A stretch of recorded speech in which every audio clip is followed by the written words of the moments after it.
ભ્રષ્ટાચાર તો એક સમસ્યા છે જ અને કદાચ એનું નિરાકરણ ભારત દેશમાં કોઈની પાસે નથી. અને બીજી એક મોટી સમસ્યા રસ્તા પર પડેલા ખાડારાજ જે લોકો માટે જીવલેણ બની રહ્યા છે. લોકો ત્રાહિમામ પોકારી ઉઠ્યા છે પણ તંત્રને દરકાર નથી.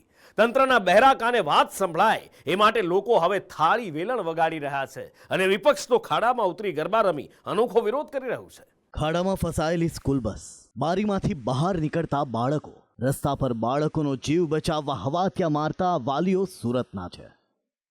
સુરત શહેરમાં સાથે ચોકડી નજીક એક સ્કૂલ બસ રસ્તાની બાજુમાં પાણી ભરાયેલા એક ખાડામાં પડી હતી. બસનું એક ટાયર ખાડામાં તો બીજું ટાયર રોડ પર હતું. બસ જેમ તેમ કરી આડી ઊભી હતી, જેમાં સ્કૂલ બસમાં સવાર બાળકો ફસાયા હતા. ઘટનાની જાણ થતાં વાલીઓ દોડી આવ્યા અને તેમણે પોતાના બાળકોને બારીમાંથી, ડ્રાઈવર દરવાજામાંથી તેમજ પાછલા બારણેથી બહાર કાઢ્યા. રોડ રસ્તા પર પડેલા આ ખાડાઓ હવે જીવલેણ બની ગયા છે. દરરોજ હજારો લોકો ખાડામાં પડી રહ્યા છે, પોતાની કમર તોડી રહ્યા છે. કેટલાક લોકો તો જીવ પણ ગુમાવી રહ્યા છે. તેમ છતાં તંત્રના બહેરા કાને કાંઈ સંભળાતું નથી. તંત્રએ પહેરેલા ઉલટા ચશ્માથી કાંઈ દેખાતું નથી. તંત્રને અરીસો બતાવવા, ગાઢ નિંદ્રામાં સૂતા અધિકારીઓને જગાડવા લોકો થાળી વેલણ લઈ અમદાવાદ મ્યુનિસિપલ કોર્પોરેશન કચેરી પહોંચ્યા હતા. એએમસીની કચેરીમાં થાળી વેલણ વગાડી રહેલા આ લોકો અમદાવાદના વસ્ત્રાલ વિસ્તારના છે, જે પોતાના વિસ્તારમાં પડેલા ખાડાઓથી હેરાન પરેશાન થઈ ગયા છે. વસ્ત્રાલ રોડ પરની વેદાંત રેસિડેન્સી, સંસ્કૃતિ સ્કાય તેમજ વ્રજવાટિકા એપાર્ટમેન્ટના લોકોએ ખરાબ રોડ રસ્તાને લઈને અનેકવાર તેની ફરિયાદ કરી છે. તેમ છતાં નિરાકરણ નહીં આવતા તેઓ આજે મ્યુનિસિપલ કચેરીએ ધસી આવ્યા હતા. પહેલી જ વાત હું તમને એ કહી દઉં, તકલીફ બરોબર છે. મારે તમને કહેવું નથી કેટલી તકલીફ પડે. તમે એકવાર હું બધા સાહેબો તમને બધાને આમંત્રણ આપું મારા ઘરે જમવાનું, ચા પાણી કરવાનું, હાલીને બધા આવો મારા ઘરે, બરોબર છે. તમને ખવરાવું ને પીવરાવું, બરોબર? બધાને ખવરાવું ને પીવરાવું.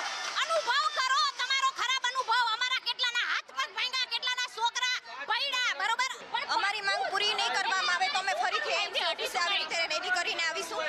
અમને બહુ તકલીફ પડે છે. બંને બાજુના રસ્તા બ્લોક છે.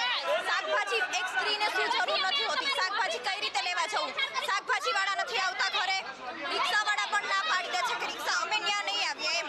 તો અમે કેના ઉપર, અમે કઈ રીતે જઈએ? બહાર જવું હોય તો અમારે કઈ રીતે જવું એમ.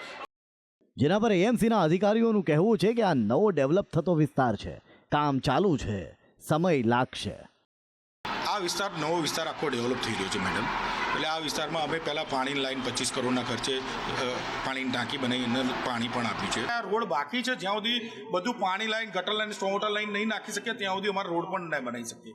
એ બની જશે. ટેમ્પરરી અત્યારે એમની રજૂઆત છે તો અમે ટેમ્પરરી રોડ નાનો કપચી કે એવું નાખી અને એમને મોટેબલ કરી આપીશું.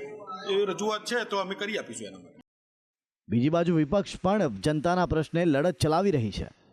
જામનગરમાં ખાડારાજના વિરોધમાં કોંગ્રેસના કાર્યકરોએ ખાડામાં ગરબા રમી વિરોધ નોંધાવ્યો. જામનગર શહેર કોંગ્રેસનો આરોપ છે કે તંત્ર દ્વારા વપરાતું મસ્ત મોટું બજેટ ખાડામાં ગયું છે.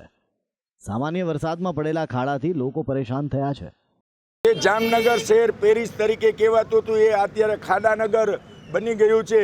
કે આ ભારતીય જનતા પાર્ટીના પાપે આ ખાડા પડ્યા છે, એના વધામણા કર્યા, સાથે સાથે એને ફુલાર કર્યા. ફુલાર કરીને અમે અહીંયા રાસ ગરબા રમ્યા કે આ ખાડાની અંદર હવે રાસ રમવા સિવાય કાંઈ નથી. કારણ કે ભારતીય જનતા પાર્ટીના સ્ટેન્ડિંગ કમિટીના ચેરમેન જો 700 કરોડનું બજેટ બહાર પાડતા હોય તો 700 જેવી કરોડની રકમ રહી જામનગરને, પેરિસને પણ પેરિસથી પણ ઊંચું બનાવી શકે. પણ દિવસે ને દિવસે હમણાં ઘણા સમય ત્યાં જામનગરની હાલત ખરાબ થતી જાય છે. છોટી કાશી તરીકે ઓળખાય પણ આજે નવું નામ દઈ તો એમાં કાંઈ વાંધો નથી. જામનગર શહેર ખાડા નગર તરીકે પણ આજે તમે જોવો છો તેમ ઓળખાની એક છાપ ધરાવે છે. જામનગર શહેરમાં કોઈ વિસ્તાર એવો નહીં હોય. સામાન્ય વરસાદમાં જો આ હાલત થતી હોય તો આ ભ્રષ્ટાચાર ઉઘાડો પડ્યો છે. હાલ તો શહેરીજનો અને વિપક્ષ પોતપોતાની રીતે તંત્રનો કાન આંબોળ્યો છે, પરંતુ આ તંત્ર રીઢું છે. તંત્રનું નાક તો પહેલાથી જ કપાયેલું છે અને હવે તેના કાન પણ કામ કરતા નથી. લોકોની વેદના તંત્રને સંભળાતી જ નથી. બ્યુરો રિપોર્ટ, સંદેશ ન્યૂઝ.